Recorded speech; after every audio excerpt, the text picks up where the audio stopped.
है उस पे इतना रिस्पॉन्स नहीं है जितना छोटी वीडियो पे था, लेकिन मैं आपको बताता चलूँ कि सेकंड पार्ट में ज़्यादा इंटरेस्टिंग चीज़ें हैं। मैं खुद शॉक था उनकी बातें सुन के। खैर बहरहाल के अस्सलाम वालेकुम, नमस्ते, सत श्री अकाल। उम्मीद करता हूँ ठीक होंगे, खुश होंगे दोस्तों। जहाँ रहें खुश रहें, माँ बाप का ख्याल करें, क्योंकि माँ बाप का तो सभी कुछ है। दोस्तों आज की हमारी वीडियो है लेटेस्ट है, टाइटल हिंदी में है प्रज्ञान रोवर।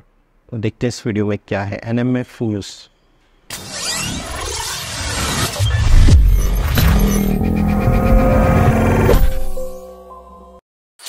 चंद्रमा का एक दिन पृथ्वी के 14 दिनों के होता है बराबर। चंद्रमा पर 14 दिन रहेगी सूरज की रोशनी। 14 दिनों तक रोवर चंद्रमा पर लगाएगा चक्कर। लेकिन 14 दिनों के बाद क्या होगा रोवर का?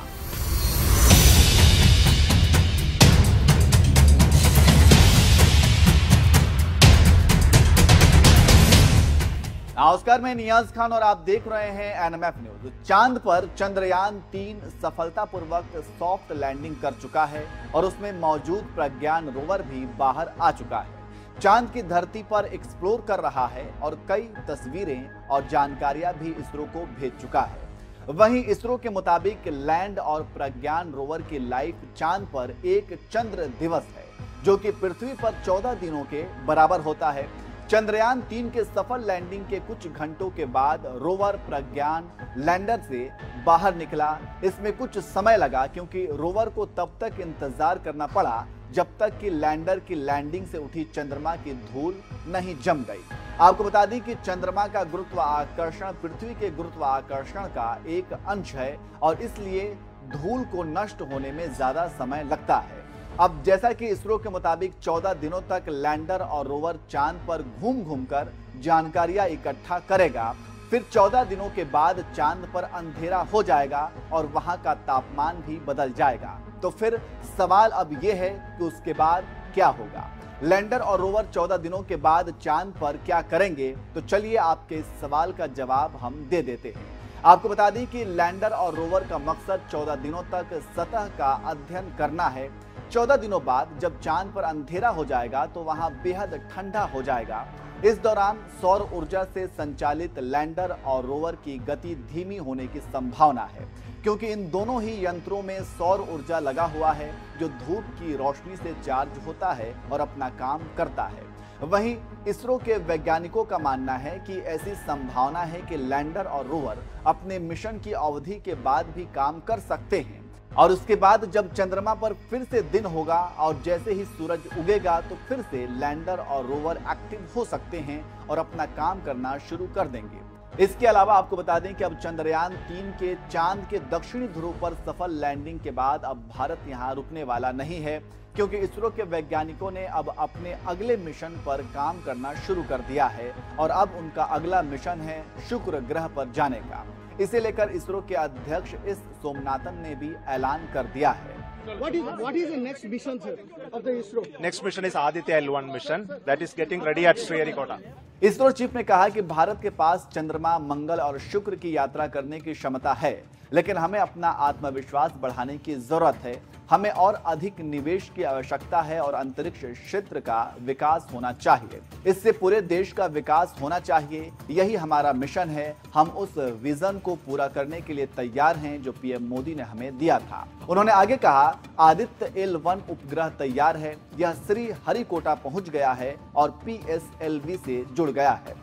इसरो का अगला लक्ष्य इसको लॉन्च करना है। लॉन्च सितंबर के पहले सप्ताह में होगा।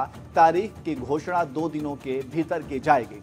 आदित्य L1 उपग्रह लॉन्च के बाद अंडाकार कक्षा में जाएगा और वहां से वह L1 बिंदु तक यात्रा करेगा, जिसमें लगभग 120 दिन लगेंगे। इसके अलावा इसरो की ओर से चंद्रयान 3 के सफल मिशन के बाद सूर्य मिशन की तैयारियां भी शुरू हो गई हैं। तो इस तरह से आप समझ सकते हैं कि अब भारत यहां से रुकने वाला नहीं है और विज्ञान के क्षेत्र में और भी कीर्तिमान रचने के लिए पूरी तरह से तैयार है।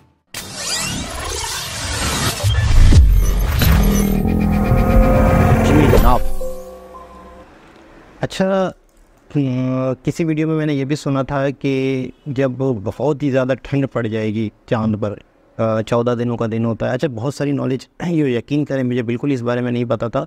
कि इस तरह का 14 दिन का दिन होता है, फिर रात होती है। तो आहिस्ता आहिस्ता बहुत सारी वीडियोस देख के बहुत कुछ समझ में आ रहा है, बहुत कुछ सीखने को मिल रहा है। देखिए कितनी बड़ी बात है कि आपको अंतरिक्ष के बारे में, चाँद के बारे में, इन चीज़ों के बारे में इस बहाने से नॉलेज मिल रही है, मुझे कम से कम। और जाहिर सी बात है हर इंसान की अपनी एक नेचर होती है। कुछ लोग नॉलेज के या चीज़ों को जानने के बड़े भूखे होते हैं, बड़ा मतलब उनको तजस्सुस होता है। मतलब मुझे बहुत खुशी होती है कि कोई नई बात पता चल रही है, कोई नई चीज़। तो ये जानकारी मेरे लिए बिल्कुल मतलब इन्हीं दिनों में पता चला कि चाँद का जो दिन होता है वो 14 दिनों का होता है, दिन और रात का। वैसे तो हमें पता है कि चाँद पूरा हो जाता है 14 दिनों के बाद, फिर उसके बाद घटना शुरू हो जाता है। हमें ज़मीन से चाँद वाला मामला पता है, नॉर्मल पाकिस्तानियों की तरह, जो हर पाकिस्तानी को पता है। बाकी ये कि कई लोगों ने तो ये भी कहा था कमेंट्स में कि जो अल्लाह के नज़दीक होते हैं सिर्फ वही चाँद पे जा सकते हैं। तो वो शायद ये कहना चाह रही थी कि शायद तो रूहानी तौर पे शायद मेरे ख्याल। खैर बहरहाल, और पार्ट 1 आप लोगों ने बड़ा अच्छा रिस्पांस दिया आउटडोर वीडियोस का, आउटडोर रिएक्शन का, जो 1-2 कल परसों मैंने डाली थी। लेकिन ये है कि पार्ट 2 में और ज़्यादा अच्छी इंटरेस्टिंग बातें थी, लेकिन उस पर इतने व्यूज़ नहीं आए क्योंकि वो थोड़ी लंबी वीडियो थी, तकरीबन 30 मिनट के करीब वीडियो है। उस पर इतना रिस्पॉन्स नहीं है जितना छोटी वीडियो पे था। लेकिन मैं आपको बताता चलूँ कि सेकंड पार्ट में ज़्यादा इंटरेस्टिंग चीज़ें हैं। मैं खुद शॉक था उनकी बातें सुन के।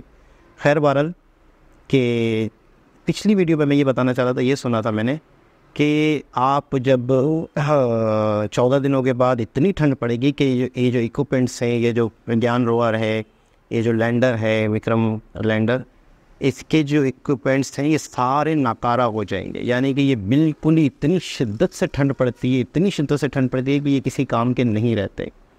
तो इस वीडियो में आज एक नई बात पता चली कि 14 दिनों के बाद जब दोबारा से मौसम बेहतर होगा तो ये दोबारा अपना काम कर सकते हैं, जब सनलाइट मिलेगी और दोबारा से मतलब ये एक्टिव हो सकते हैं या होंगे, तो फिर दोबारा से वो अपना एक एक्टिविटी शुरू कर सकते हैं, मज़ीद डिस्कवरी कर सकते हैं चीज़ों की। अब देखते हैं इन फ्यूचर क्या होता है, क्या क्या नई नई चीज़ें पता चलती है, क्या नई मालूमात मिलती है। और वक्त के साथ साथ अच्छा चंद्रयान के आदित्य के बारे में, सूरज के हवाले से भी मतलब मैं कहता हूँ कि हमें कुछ भी नहीं पता, क्योंकि उसके करीब कोई जा ही नहीं सकता। कितना करीब जाएंगे, किस तरीके से उसको डिस्कवर करेंगे, किस तरीके से कोई ऐसी चीज़ भेजेंगे इतने करीब जिसको इतनी ज़्यादा तापकारी, इतनी ज़्यादा शुआएं ना लगें, कहाँ तक हम जा सकते हैं। बहुत ही मतलब मुझे बहुत ही ज़्यादा इस चीज़ में भी तजस्सुस आ रहा है कि यार सूरज के बारे में कैसे मालूमात लेंगे, किस तरीके से वहाँ से मतलब वहाँ तक जाना तो नामुमकिन सी बात है। क्या चीज़ ऐसी होगी जो करीब तरीन जाएगी। आप लोगों को अगर कुछ इस बारे में नॉलेज हो तो ज़रूर कोई कमेंट कीजिएगा। बहुत सारे लोग ऐसे जो इस फील्ड से होंगे या रिलेटेड होंगे या कहीं ना कहीं कोई जानते होंगे। तो हाउ पॉसिबल, मतलब कमाल है, क्या क्या सोच है, क्या क्या प्लानिंग है। और ये पूरी मानव जाति के लिए, ये पूरी दुनिया के लिए, ये बनीनो इंसान के लिए, उर्दू में कहेंगे बनीनो इंसान खालिस उर्दू में, और हिंदी खालिस में कहेंगे मानव जाति के लिए। असल में मुझे इस वजह से भी शायद थोड़ी बहुत हिंदी के लफ्ज़ शायद आ गए हैं या आते हैं कि मैं डॉक्यूमेंट्री सारी हिंदी में ही देखता था, नेशनल जियोग्राफिक की, डिस्कवरी चैनल की। तो ये सारी हिंदी, नेशनल जियोग्राफिक तो हिंदी में अलग से भी है और डिस्कवरी चैनल भी हिंदी में अलग से भी चैनल है एक, मेरे हाँ अलग से ही है। तो जितनी भी वो डबिंग की हुई होती है उर्दू में, हिंदी हम जो देखते हैं वो हिंदी में ही होती थी। तो इस वजह से भी बहुत सारी लफ्ज़ जो है वो पक चुके हैं जहन में।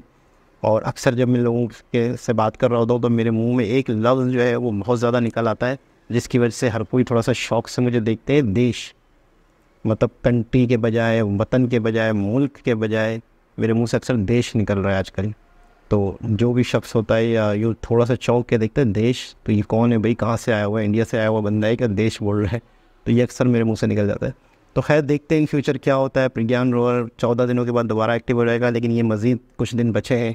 इन दिनों में मज़ीद कितनी डिस्कवरी होती है, और ये मेरे ख्याल में जब कंप्लीट डेटा ले लेगा फिर ही मेरे ख्याल में इसरो जो है अनाउंस करेगा। आहिस्ता आहिस्ता कुछ चीज़ें आ रही हैं, कुछ चीज़ें कि कभी ज़िंदगी थी, ऐसी बातें भी आ रही है चाँद पे, किसी ज़माने में शायद ज़िंदगी थी भी सही। तो देखते हैं मज़ीद वीडियो में क्या नॉलेज मिलती है। दोबारा किसी और वीडियो के साथ आपसे मुलाकात होगी, जब तक के लिए अल्लाह हाफ़िज़।